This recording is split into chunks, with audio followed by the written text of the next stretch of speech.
اے لڑکی، جلدی جلدی ہاتھ چلا، یہ کیا ایک ہی کام لے کر بیٹھی ہے؟ میں تو جلدی جلدی موتیے کے پھولوں کے ہار بنا رہی تھی۔ اچانک ہی اس کرخت آواز پر اچھل پڑی۔ میں نے دیکھا سامنے کھڑی خوفناک آنکھوں والی عورت مجھے گھور رہی تھی۔ دل ہی دل میں مجھے اس کے پہناوے پر ہنسی تو آئی تھی، لیکن اس وقت ہنسنا اپنی شامت کو بلانے کے مترادف تھا۔ تبھی میں کھڑی ہو کر کہنے لگی، میم آپ فکر نہ کریں، میں بارات آنے سے پہلے سارا کام سمیٹ دوں گی۔ اس نے ہاں میں سر ہلایا اور گھورتی ہوئی دوسری طرف کو مڑ گئی۔ اب میں جلدی جلدی سارے ہار بنا کر رکھ رہی تھی۔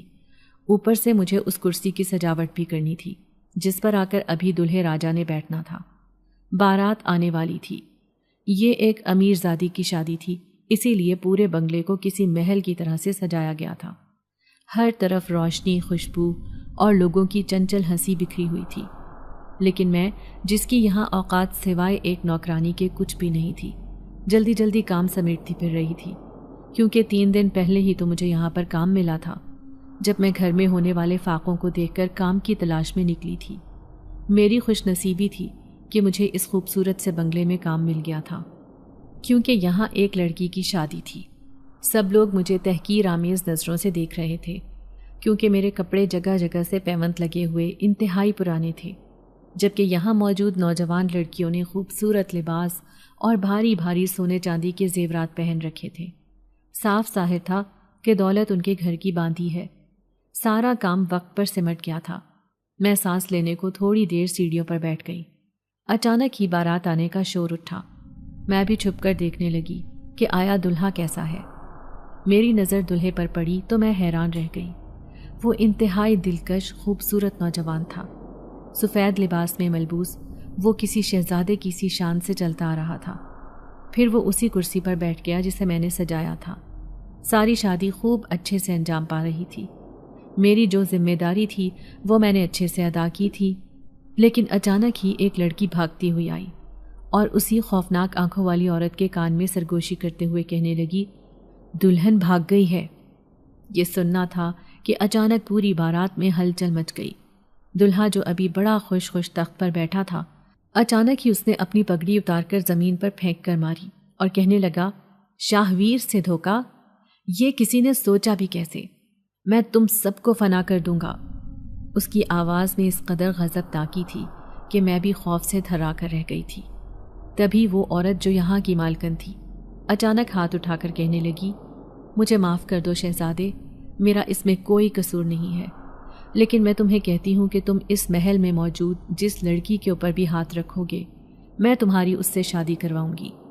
یہ سب تمہاری باندیاں ہیں، کنیز بن کر ساری زندگی تمہاری خدمت کریں گی۔ اب وہ غضبناک نظروں سے ساری لڑکیوں کی طرف دیکھ رہا تھا، ایسے لگ رہا تھا جیسے اسے کوئی بھی پسند نہ ہو۔ میں بھی ایک پلر کے پیچھے چھپی کھڑی حیرت سے اس منظر کو دیکھ رہی تھی۔ اچانک ہی مجھ پر قیامت ٹوٹ پڑی جب اس نے انگلی سے میری طرف اشارہ کیا تھا۔ سب کی آنکھیں پھٹی کی پھٹی رہ گئی۔ وہ مالکن کہنے لگی، کیا تم اس سے شادی کرو گے؟ جانتے بھی ہو یہ کون ہے؟ سب کی آنکھوں میں حیرت تھی اور میرا دل چاہ رہا تھا کہ زمین پھٹے اور میں اس میں سما جاؤں۔ بھلا میری ایسی اوقات کہاں تھی؟ وہ دلہا بنا نوجوان کہنے لگا، ہاں میں اسی سے شادی کروں گا اور تم سب سے بدلہ لوں گا۔ میں یہاں سے بھاگنا چاہتی تھی، لیکن ایسے لگ رہا تھا جیسے میرے جسم میں جان ہی نہ ہو۔ اب وہ زبردستی مجھے دلہن بنا رہے تھے، وہ بھی اس اجنبی کی جسے میں جانتی تک نہیں تھی۔ میرا نام عبیرہ ہے۔ میرا تعلق ایک انتہائی غریب گھرانے سے تھا۔ میرے بھائی غریب آدمی تھے، وہ چھولے چنے کی چاٹ بیچ کر گزارا کرتے تھے۔ اچانک ہی ایک ایکسیڈنٹ میں معذور ہو گئے تو پورے گھر کی ذمہ داری میرے کندھوں پر آ گئی۔ گھر میں فاقوں کی نوبت آئی تو میں بھی کام کی تلاش میں گھر سے نکلی۔ میں نے بہت جگہ کام ڈھونڈنے کی کوشش کی، لیکن کبھی مجھے کام مل جاتا تو کبھی میں خالی ہاتھ گھر واپس لوٹ آتی۔ میرے کندھے پر پورے گھر کی ذمہ داری تھی، اسی لیے میں ہر وقت پریشان رہتی تھی۔ لیکن ایک دن اس گھر کے سامنے سے گزرتے ہوئے اچانک ہی مجھے ایک عورت نے روک لیا تھا۔ کیا تم کام کی تلاش میں گھر سے نکلی ہو؟ میں نے ہاں میں سر ہلایا تو وہ کہنے لگی، یہاں شادی ہے اور اس گھر میں کام کرنے والی لڑکی کی ضرورت ہے۔ تم اس گھر کے کام سنبھالو، اگر شادی خیر و عافیت سے ہو گئی تو تم کو پیسوں کے ساتھ ساتھ بہت سے تحفے تحائف بھی ملیں گے۔ یہ سن کر میں خوش ہو گئی تھی۔ کئی دن سے شادی کی تقریب جاری تھی۔ روزانہ شادی کا کھانا بھی میں اپنے گھر لے جاتی۔ چھوٹے بہن بھائیوں کا خوب پیٹ بھر جاتا۔ امی ابو بھی سکون میں تھے، لیکن میں نہیں جانتی تھی کہ مجھ پر اتنی قیامت ٹوٹ پڑے گی۔ وہ اجنبی دلہا جس نے مجھ سے ہی شادی کرنے کا اعلان کر دیا تھا، لیکن یہ سب اتنے غصے میں کیوں تھے؟ اور میں تو یہاں سے بھاگ جانا چاہتی تھی، اب وہ زبردستی مجھے دلہن بنا رہے تھے۔ میں چیخیں مار رہی تھی، انہیں منع کرنا چاہتی تھی کہ ایسا نہ کرو، مجھ پر میرے گھر کی ذمہ داری ہے، ابھی مجھے بہت کچھ کرنا ہے۔ لیکن انہوں نے میری ایک نہ مانی اور زبردستی میری شادی اس اجنبی نوجوان سے کروا دی جس کی دلہن عین شادی والے دن بھاگ گئی تھی۔ اب میں زاروں قطار رو رہی تھی۔ پھر میں نے اس نوجوان سے کہا کہ مجھے گھر جانے دو، میرے ماں باپ میری راہ دیکھ رہے ہوں گے۔ تو وہ نوجوان کہنے لگا، ٹھیک ہے تم گھر جا سکتی ہو، لیکن یاد رکھنا تم میری بیوی ہو۔ اگر تم نے یہ بات بھولنے کی کوشش کی تو میں تمہیں یاد دلانے دوبارہ آ جاؤں گا۔ میں جلد ہی تمہیں رخصت کرنے آؤں گا، وہ بھی تمہارے گھر سے۔ یہ کہہ کر اس نے مجھے گھر جانے کی اجازت دے دی تھی۔ میں لال رنگ کا جوڑا پہنے سڑکوں پر بھٹکتی پھر رہی تھی۔ رو رو کر میری حالت بری تھی۔ جیسے ہی اس حالت میں گھر پہنچی تو میرے اماں ابا حیران رہ گئے تھے۔ میرا پورا وجود خوف سے کانپنے لگا۔ اماں کہنے لگی، کیا تو نے شادی کر لی ہے؟ تو نے ہمارے بارے میں نہیں سوچا؟ کس سے شادی کی ہے؟ کس سے منہ کالا کر کے آئی ہے؟ ان کی باتوں نے تو مجھے جیتے جی مار دیا تھا۔ میں اماں سے کہنے لگی، اماں میں نے کسی سے شادی نہیں کی، بلکہ دلہن کسی کام سے گئی تھی تو اس نے تھوڑی دیر کے لیے مجھے اپنے کپڑے پہنا دیے تھے، لیکن وہ واپس نہیں آئی، اس لیے میں وہاں سے بھاگ آئی۔ میں نے بتایا تو تھا کہ میں جس گھر میں کام کرتی ہوں وہاں شادی چل رہی ہے، بس وہیں میرے ساتھ یہ حادثہ ہوا۔ اماں کہنے لگی، تو ٹھیک تو ہے نا؟ کسی نے تجھے کچھ کہا تو نہیں؟ ورنہ دلہن کے جوڑے میں تمہیں دیکھ کر تو میں ڈر ہی گئی تھی کہ کہیں تو نے شادی تو نہیں کر لی۔ پھر اس رات بستر پر لیٹ کر میں پھوٹ پھوٹ کر رو پڑی تھی۔ اگر اماں ابا کو سچائی پتہ چلے گی تو ان کے دل پر کیا گزرے گی؟ لیکن دوسرے دن پھر سے مجھے کام کی تلاش میں نکلنا تھا، اس لیے میں اس گھر کی طرف تو رخ بھی نہیں کرنا چاہتی تھی۔ اب میں ایک بار پھر سے کام ڈھونڈ رہی تھی۔ اس دن تپتی دوپہر میں گھر کی طرف جا رہی تھی جب چپکے کوئی میرا پیچھا کرنے لگا۔ میں نے جیسے ہی پلٹ کر دیکھا تو میرے پیروں تلے سے زمین نکل گئی۔ وہی نوجوان میرے پیچھے پیچھے آ رہا تھا۔ پھر وہ میرے قریب آیا اور کہنے لگا، میں جلد ہی تمہیں لینے آؤں گا، کیا تم نے اپنے ماں باپ کو سچائی بتا دی ہے؟ یہ سن کر میرے حواس اڑ گئے۔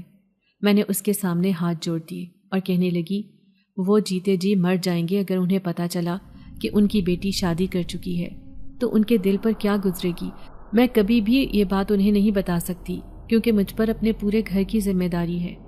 یہ سن کر وہ کہنے لگا، ٹھیک ہے، صرف 1 مہینہ ہے تمہارے پاس، تب تک تم تیار ہو جاؤ، اگلے چاند کی 14ویں شب کو میں تمہیں لینے آ جاؤں گا۔ یہ کہتے ہی وہ میرے سامنے سے چلا گیا اور میں پھوٹ پھوٹ کر رو دی۔ ایک طرف تو گھر میں چھائی غربت کی پریشانی تھی، دوسری طرف یہ عجیب مصیبت میرے گلے پڑ گئی تھی۔ میں منہ لٹکا کر گھر گئی کیونکہ کام بھی نہیں ملا تھا۔ اماں کہنے لگی، آج گھر میں کھانے کو کچھ بھی نہیں، تمہارے ابا کی دوائیاں بھی ختم ہو گئی ہیں۔ میں نم آنکھوں سے اماں کی بات سن رہی تھی۔ رات ہوئی تو چھوٹے بہن بھائی بھی کھانا مانگنے لگے۔ اماں بھلا انہیں کہاں سے کھانا دیتی؟ گھر میں کچھ نہیں تھا۔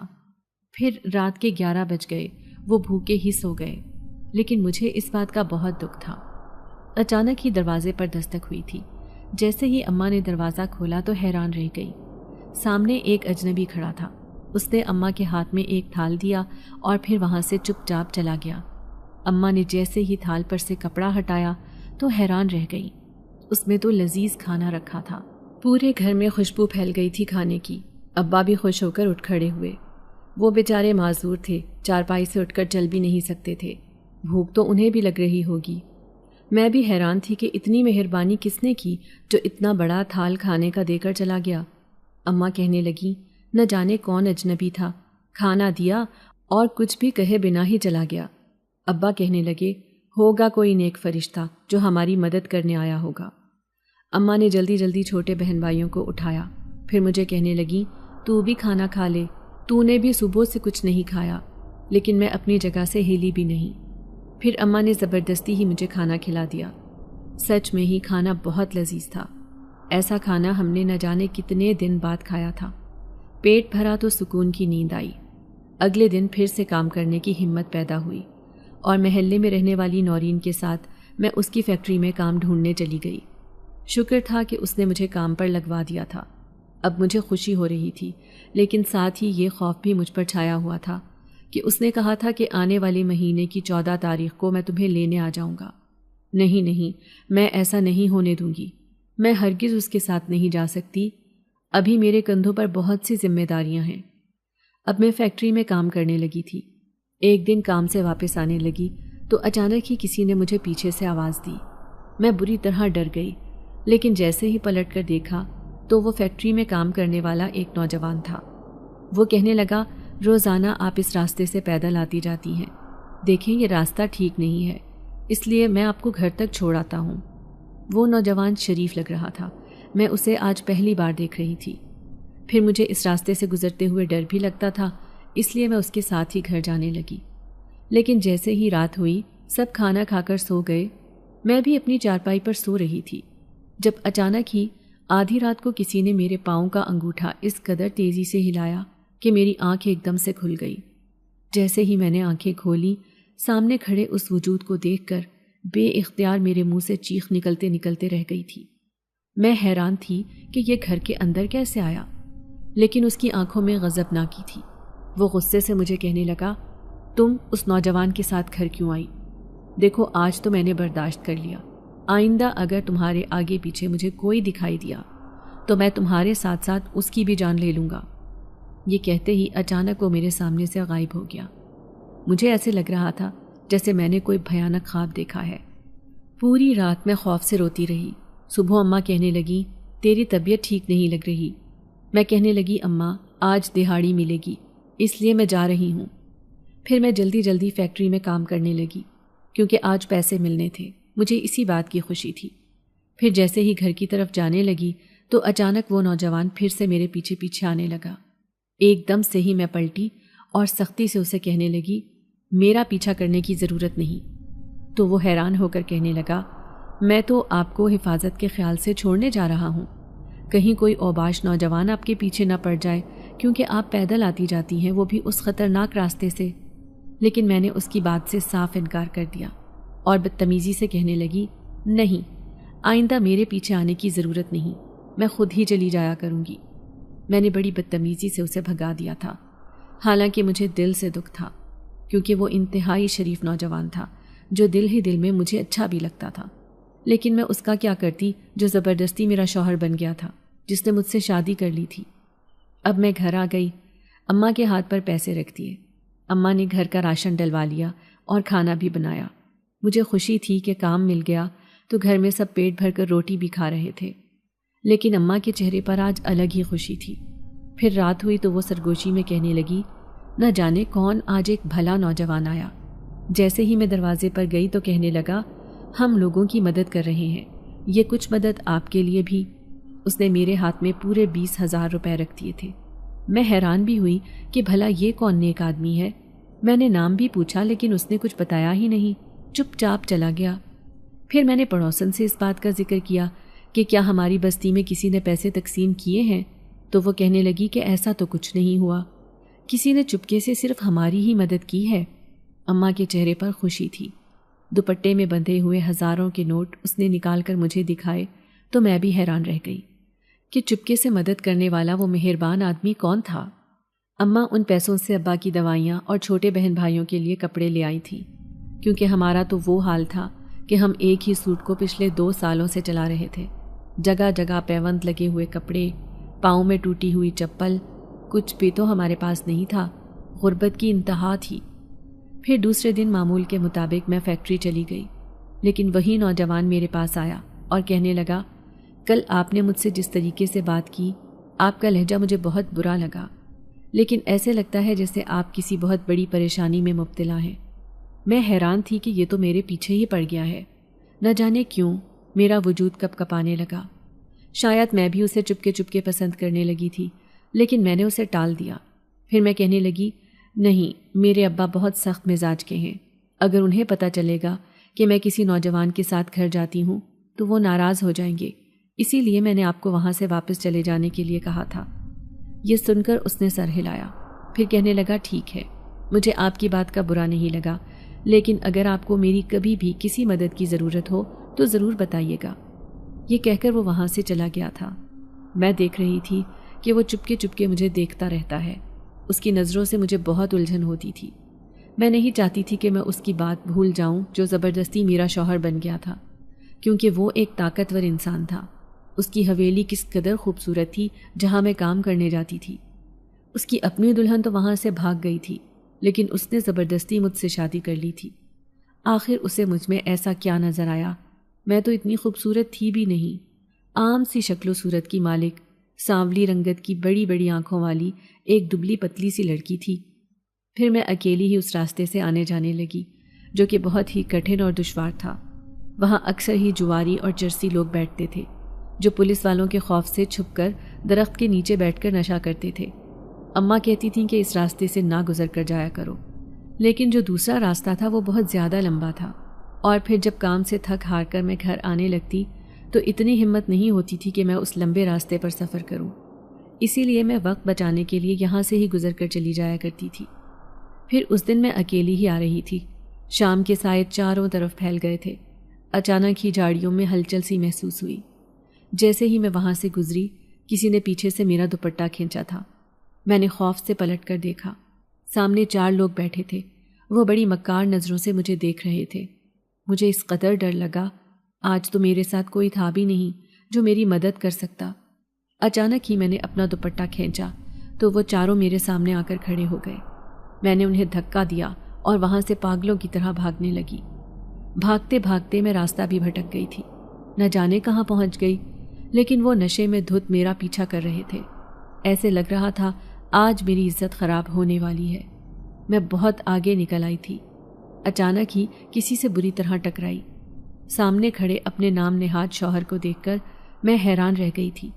اسے کیسے پتہ چلا کہ آج میں اتنی مشکل میں ہوں؟ تبھی اس نے مجھے ایک درخت کے نیچے بٹھایا اور خود نہ جانے کہاں چلا گیا۔ لیکن تھوڑی ہی دیر بعد مجھے 3-4 لوگوں کی بری طرح چیخنے کی آواز آئی تھی۔ میں حواس باختہ ہو گئی، جانے ہی لگی تھی کہ اچانک کسی نے میرے کندھے پر ہاتھ رکھ دیا۔ پلٹ کر دیکھا تو سامنے ایک عورت کھڑی تھی۔ اوہو، جہاں تمہیں آنا تھا تم تو وہاں پہلے ہی آ گئی، کیا تم سے اتنا بھی انتظار نہیں ہوا؟ میں اس کی بات نہیں سمجھی تھی، اس لیے پریشانی سے اسے دیکھنے لگی۔ تبھی وہ مجھے کچھ کہنے ہی والی تھی کہ اچانک سامنے سے مجھے وہی آتا ہوا نظر آیا جس نے مجھے بچایا تھا۔ یقیناً اس نے ہی ان کے ساتھ کچھ کیا تھا، تبھی تو وہ آدمی بری طرح چیخ رہے تھے۔ پھر وہ کہنے لگا، بس 3-4 دن ہیں، اس کے بعد ہمیشہ کے لیے تم محفوظ ہو جاؤ گی۔ میں خوف زدہ سی ہو گئی۔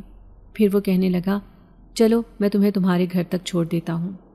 لیکن میں اس عورت کی بات نہیں سمجھی تھی جو چبھتی ہوئی نگاہوں سے میرے وجود کو دیکھ رہی تھی۔ اب میں گھر آ گئی۔ اماں نے میرا ایسا حلیہ دیکھا تو کہنے لگی، کیا ہوا تجھے؟ تو ٹھیک تو ہے نا؟ یہ حال تیرا کس نے کیا ہے؟ لیکن میں نے انہیں کچھ بھی نہیں بتایا۔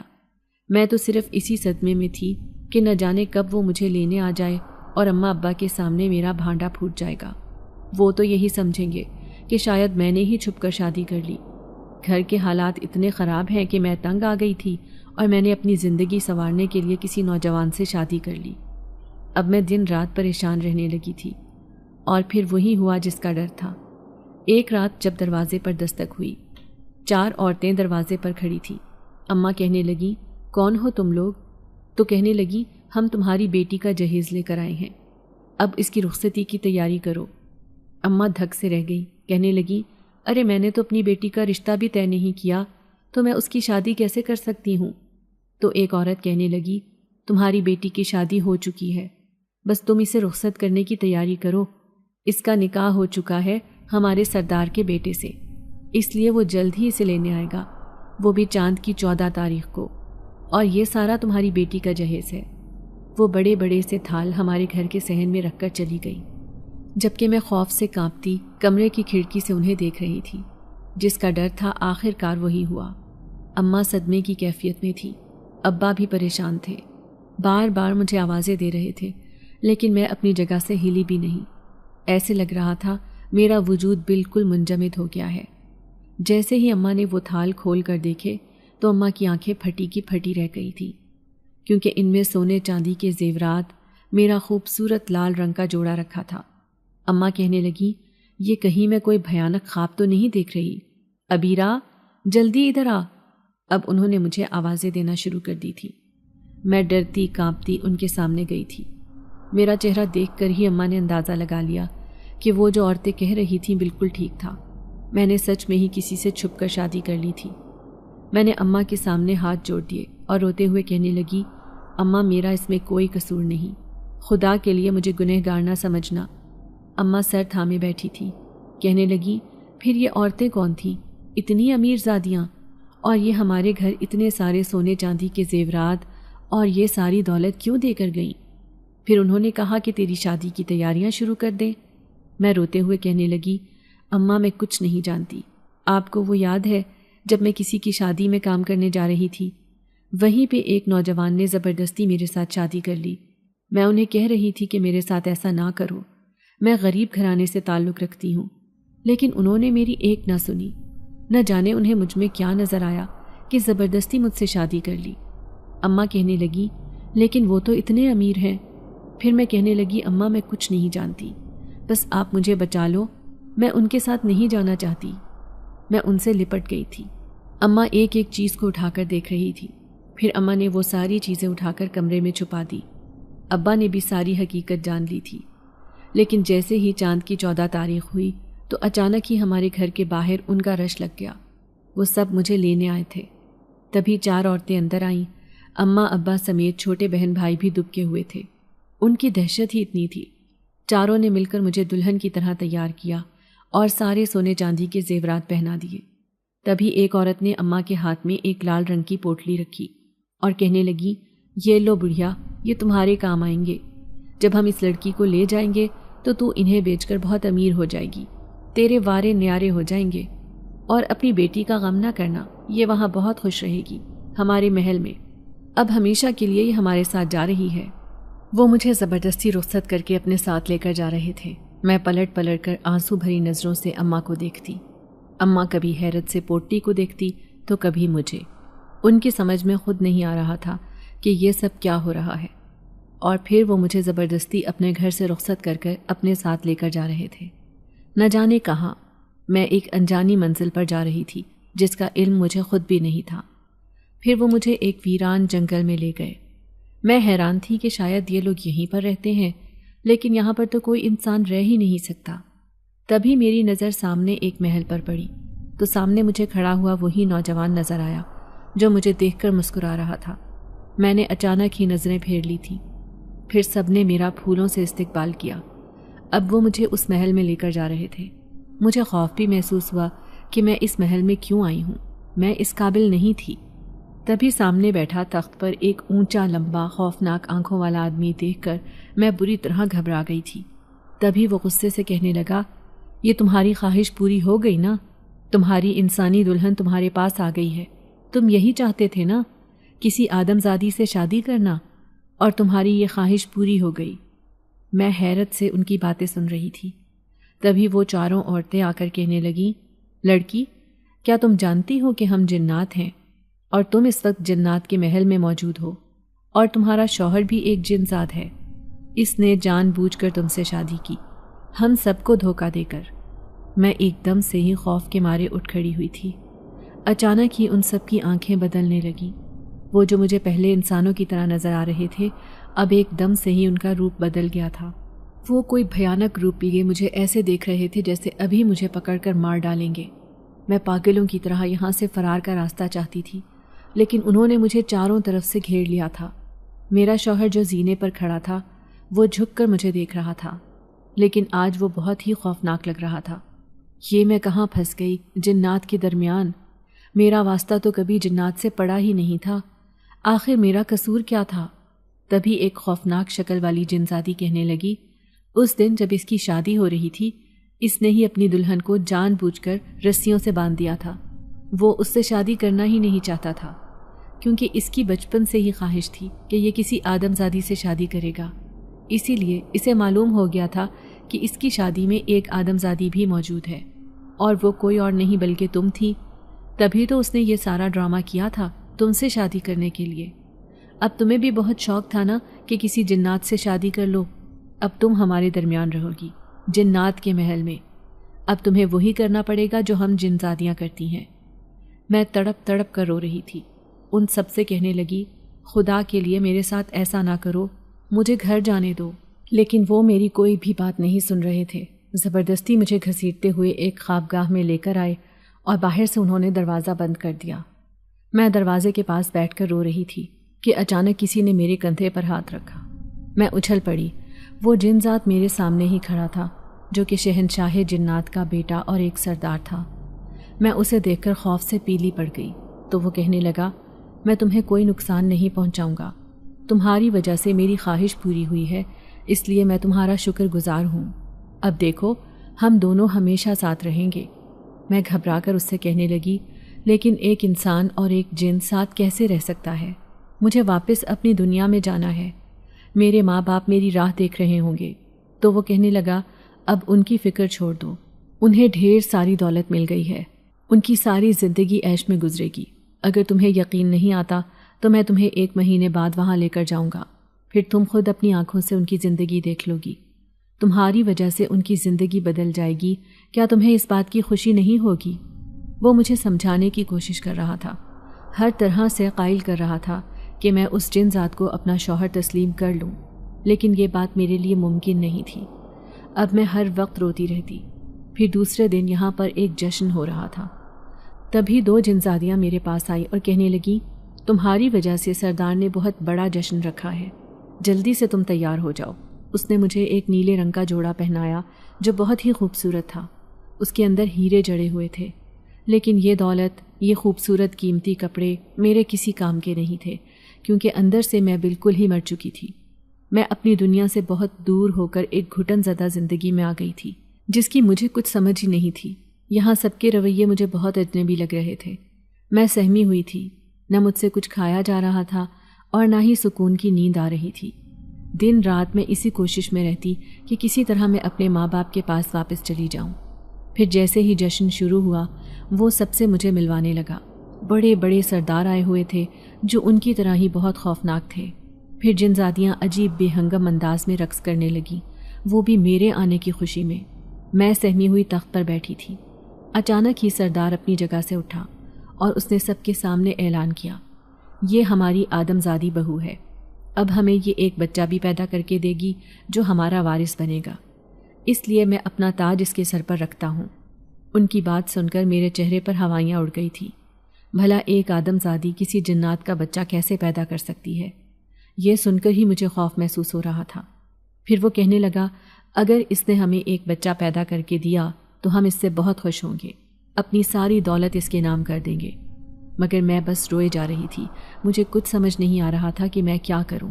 پھر اس دن خوابگاہ میں وہ جن ذات میرے پاس آیا اور کہنے لگا میں جانتا ہوں کہ یہ کام تمہارے لیے مشکل ہے، لیکن ہمارے قبیلے میں ایک طبیب عامل ہے جو ایک جنات ہے، اس کے پاس خاص جڑی بوٹیاں ہیں جنہیں کھا کر ایک عورت خود بخود حاملہ ہو جاتی ہے، اگر تم بھی وہ جڑی بوٹی کھا لوگی تو تم ہمیں ایک بچہ پیدا کر کے دے سکتی ہو، اور اس سے میرا شہنشاہ جنات باپ بھی خوش ہو جائے گا، پھر تمہاری عزت اور بھی قبیلے میں بڑھ جائے گی۔ لیکن میں کسی بھی قیمت پر ایسا نہیں چاہتی تھی، اس لیے میں نے اس کی بات ماننے سے صاف انکار کر دیا۔ یہ سن کر وہ غصے میں آ گیا اور کہنے لگا میں نے تمہیں ایک اتنی اچھی زندگی دی، تمہیں جھونپڑی سے محل میں لا کر بٹھایا، تمہارے ماں باپ کی زندگی بدل کر رکھ دی، تم میرے لیے اتنا بھی نہیں کر سکتی؟ تو میں روتے ہوئے کہنے لگی نہیں، مجھے واپس اپنی دنیا میں جانا ہے، اپنے ماں باپ کے پاس، میں وہاں بہت خوش تھی، مجھے یہ محل جیسی زندگی نہیں چاہیے، یہاں سوائے گھٹن کے اور کچھ بھی نہیں ہے۔ لیکن جنات نے غصے سے مجھے کمرے میں بند کر دیا، پھر کہنے لگا جب تک تم میری بات نہیں مانو گی میں تمہیں کمرے سے نکلنے نہیں دوں گا۔ اب میں پاگلوں کی طرح بھوکی پیاسی اس کمرے میں پڑی تھی۔ یہاں پر ایک کھڑکی بھی تھی جہاں سے ایک خوبصورت باغ دکھائی دیتا تھا، یقیناً یہ باغ جنات کا تھا، یہاں پر مجھے جن زادیاں چلتی پھرتی دکھائی دیتی تھی۔ پھر جب میں بھوک پیاس سے نڈھال ہو گئی تو بالآخر میں نے جنات سے کہہ دیا کہ میں اس کی بات ماننے کے لیے تیار ہوں۔ یہ سن کر وہ خوش ہو گیا تھا، پھر کہنے لگا ٹھیک ہے، کل رات 12 بجے میں تمہیں چپکے سے وہاں لے کر جاؤں گا، یہ سب سمجھیں گے کہ یہ بچہ ہم دونوں کا ہے، لیکن کوئی بھی نہیں جانے گا کہ یہ ان جڑی بوٹیوں کی وجہ سے اس دنیا میں آیا ہے۔ وہ بہت خوش لگ رہا تھا، لیکن میرے من میں کئی سوال تھے۔ میں مر کر بھی ایسا نہیں سوچ سکتی تھی، کیونکہ مجھے واپس اپنی دنیا میں جانا تھا۔ بھلے ہی میں ایک غریب گھرانے سے تعلق رکھتی تھی، لیکن میں نے ایسی زندگی کبھی بھی نہیں چاہی تھی۔ اب میں بری طرح پریشان تھی۔ پھر اس دن بے قراری سے میں کھانا کھانے لگی، کیونکہ پچھلے 2 دن سے اس نے مجھے بھوکا پیاسا رکھا ہوا تھا۔ پھر جیسے ہی وہ رات گزری اور اگلی رات آئی تو چپکے سے وہ مجھے لے کر اپنے ساتھ محل کے خفیہ دروازے سے باہر نکل آیا تھا۔ وہ مجھے نہ جانے کہاں لے کر جا رہا تھا، کیونکہ یہ جنگل تو بالکل ہی سنسان پڑا تھا۔ پھر میں نے دیکھا سامنے پہاڑیاں ہی پہاڑیاں تھیں، وہاں پر انسانوں کا رش تھا۔ اس رش کو دیکھ کر میں حیران رہ گئی۔ پھر وہ سرگوشی میں کہنے لگا، میں وہاں نہیں جا سکتا، کیونکہ وہ ایک عامل جن ذات ہے۔ وہ انسانوں کو ادویات دیتا ہے، وہ تمہیں بھی دوائی دے گا، تم نے صرف اسے میرا پیغام دینا ہے۔ میں حیران ہو کر کہنے لگی، لیکن آپ کیوں نہیں جا سکتے؟ تو کہنے لگا، کیونکہ اگر میں وہاں جاؤں گا تو وہاں کھڑے سب لوگ مجھے پہچان لیں گے، کیونکہ اس کے آستانے پر جاتے ہی سب لوگوں کے سامنے میرا وجود ظاہر ہو جائے گا۔ پھر میں اکیلی ہی اس طبیب عامل کے پاس جانے لگی۔ اب میں گھبرا رہی تھی۔ پھر جیسے ہی میں اس کے سامنے بیٹھی تو وہ کہنے لگا، کیوں آئی ہو یہاں؟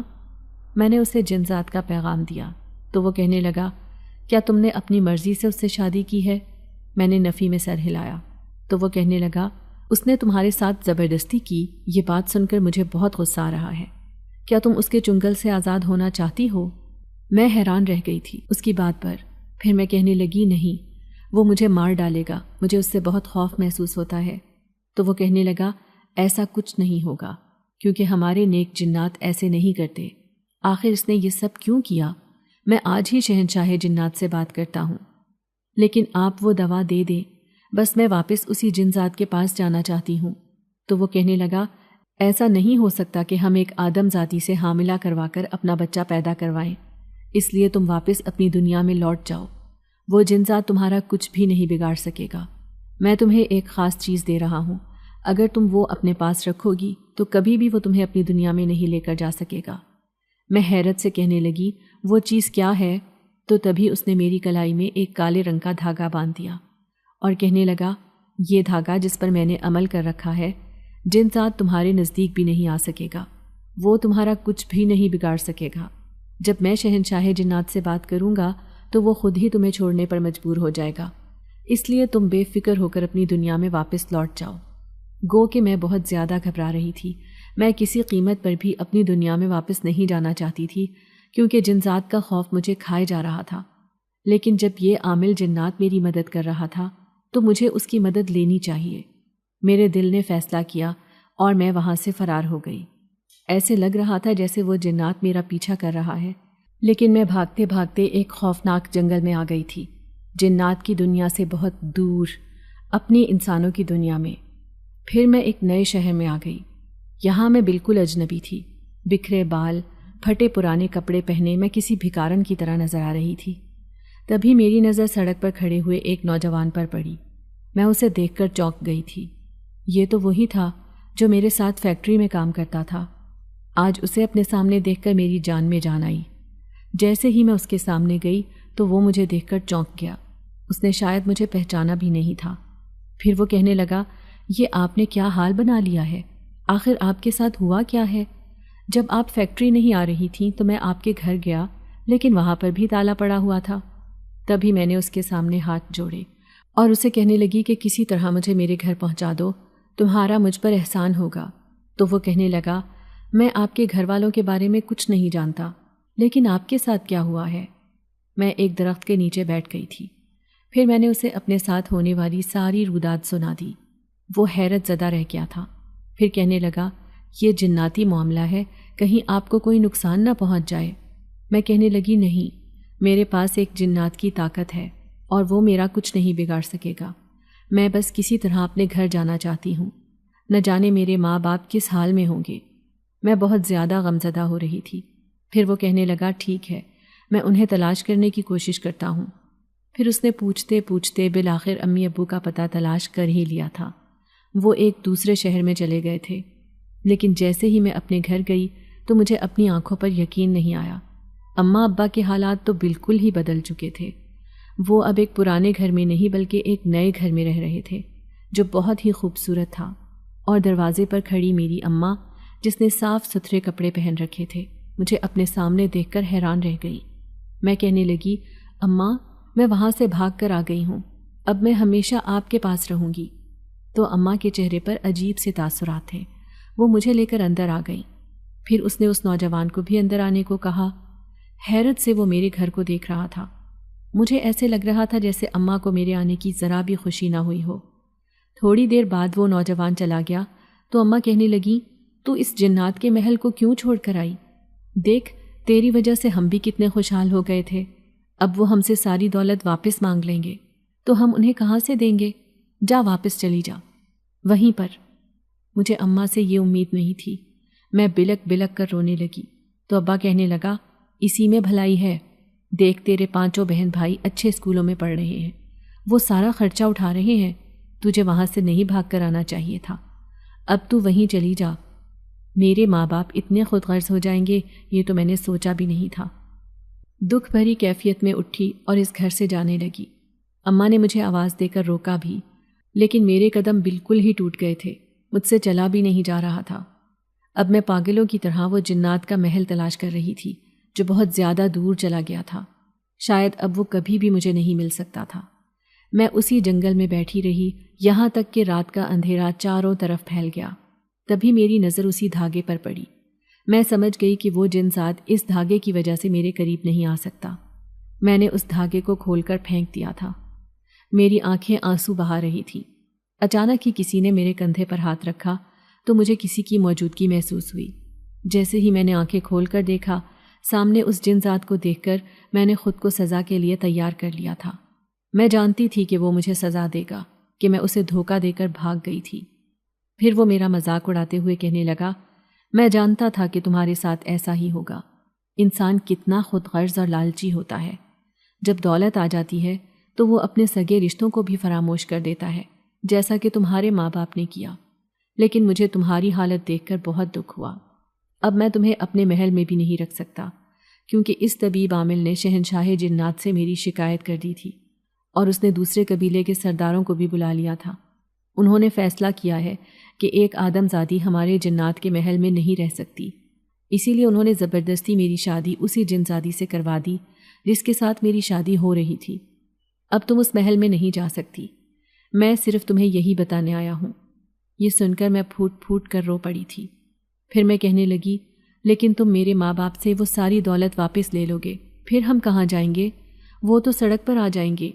تو وہ کہنے لگا، نہیں، میرا دل بہت بڑا ہے، میں ایک نیک جنزاد ہوں، میں کبھی بھی ایسا نہیں کروں گا۔ جو دولت میں نے تمہاری وجہ سے انہیں دی ہے وہ ان کے پاس ہی رہے گی، وہ ایک خوشحال زندگی گزاریں گے۔ لیکن کیا تم ان کے پاس واپس جانا چاہتی ہو؟ تو میں نے نفی میں سر ہلا دیا۔ پھر وہ کہنے لگا، ٹھیک ہے، تم اسی نوجوان کے پاس چلی جاؤ جو تم سے شادی کرنا چاہتا ہے۔ یہ سن کر میں چونک گئی تھی۔ پھر وہ کہنے لگا، میں تمہیں اس رشتے سے آزاد کرتا ہوں، اب تم اس سے شادی کر لو۔ میں نے دیکھا اس کے چہرے پر مہربانی تھی۔ میں یہ سن کر خوش ہو گئی تھی۔ میں کہنے لگی، وہ بھی اب مجھ سے شادی نہیں کرے گا، وہ جانتا ہے کہ میں ایک آسیب زدہ لڑکی ہوں۔ تو وہ جنزاد کہنے لگا، نہیں، وہ تم سے ضرور شادی کرے گا، وہ تمہارا ہی انتظار کر رہا ہے۔ یہ کہہ کر اس نے مجھے اسی کے گھر کے سامنے چھوڑ دیا تھا۔ اب میں اس کے گھر میں جاتے ہوئے گھبرا رہی تھی، کیونکہ یہ ایک چھوٹا سا گھر تھا۔ جیسے ہی میں نے دروازے پر دستک دی تو اسی نوجوان نے دروازہ کھولا۔ وہ مجھے اپنے گھر کی دہلیز پر دیکھ کر حیران رہ گیا تھا۔ پھر میں اس کے گھر کے اندر چلی آئی۔ وہ اکیلا ہی رہتا تھا۔ پھر وہ کہنے لگا، میں ایک یتیم لڑکا ہوں، میرے ماں باپ مر چکے ہیں، مجھے آپ بہت اچھی لگتی تھی، میں آپ کو اپنی زندگی میں لانا چاہتا تھا۔ میں اسے کہنے لگی کہ میں بھی تم سے شادی کرنا چاہتی ہوں، کیونکہ جن ذات نے مجھے اپنی گرفت سے آزاد کر دیا ہے۔ یہ سن کر وہ حیران رہ گیا۔ پھر ٹھیک 2 دن بعد ہی اس نے مجھ سے نکاح کر لیا۔ اب میں اس کے ساتھ اس کے گھر میں بڑی خوش اپنی زندگی گزار رہی تھی۔ مجھے یقین نہیں آ رہا تھا کہ میری زندگی اتنی بدل جائے گی۔ پھر ایک دن اپنے شوہر کے ساتھ میں اماں ابا سے ملنے گئی۔ اماں مجھے دیکھ کر حیران تھیں۔ پھر جب میں نے انہیں ساری بات بتائی تو انہوں نے میرے سامنے ہاتھ جوڑ دیے، کہنے لگیں، مجھے معاف کر دے میری بیٹی، میں کیا کرتی، مجبور ہو گئی تھی، ایسی زندگی تو ہر انسان سوچتا ہے، وہ جنزاد بہت ہی نیک تھا۔ تمہارے جانے کے بعد وہ کئی دفعہ میرے سامنے آیا تھا۔ اس نے مجھے بتایا کہ میں نے تمہاری بیٹی سے شادی کر لی ہے، اس لیے میں نے یہ ساری دولت تمہیں تحفے کے طور پر دی ہے۔ میں اسے بس ناراض نہیں کرنا چاہتی تھی۔ پھر میں اماں سے کہنے لگی، اب میرا شوہر یہ ہے، میں اس کے ساتھ بہت خوش ہوں، ہم دونوں مل کر اپنی زندگی بہت خوبصورت بنائیں گے۔ میں اپنے شوہر کا ہاتھ تھام کر اپنے گھر میں آ گئی تھی۔ یہ گھر چھوٹا سا ہی صحیح لیکن خوبصورت تھا۔ مجھے اس محل کی زندگی یاد آئی تو ایک دم سے ہی میرا دل خراب ہو گیا۔ میں اس زندگی کے بارے میں کبھی سوچنا بھی نہیں چاہتی تھی۔ پھر میں نے اپنی محبت سے یہ گھر جنت بنا لیا۔ خدا نے ہمیں اولاد کی دولت سے بھی نوازا۔ کچھ عرصے بعد میرا شوہر، جو ایک مزدور کے طور پر فیکٹری میں کام کرتا تھا، وہ اپنی محنت سے وہاں کا مینیجر بن گیا اور ہمارے گھر کے حالات تیزی سے بدل گئے۔ دولت بھی اسی وقت اچھی لگتی ہے جب انسان کا اندر خوش ہو۔ وہ مال و دولت بھی کس کام کی جو انسان کو بالکل ہی کسی کا غلام بنا دے، اور مجھے ایسی زندگی نہیں چاہیے تھی۔